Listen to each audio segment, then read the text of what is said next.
In today's video, I'm going to teach you how to set up Claude Code for continuous multi-file developments with MCP subagents and persistent sessions. First, get access to Claude Code Pro or the Opus 4.5 plan. Pro gives you a higher token limit per session, which is great for longer conversations.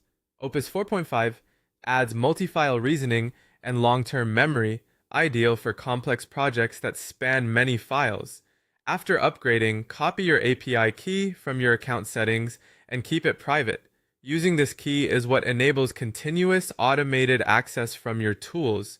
Next, install the Claude Code CLI. On macOS or Linux, run the official install script from your terminal, then verify with Claude version.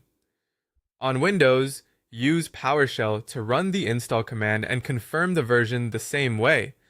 If the command isn't recognized right away, close and reopen your terminal so your system path refreshes. Now set your API key as an environment variable so the CLI can authenticate without manual logins. On macOS or Linux, run export Claude API key, your API key here.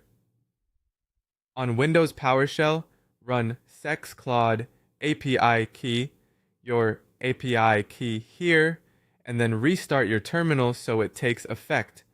This ensures uninterrupted CLI and API access across sessions.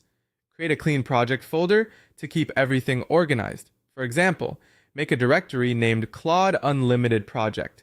Change into it and open it in your editor.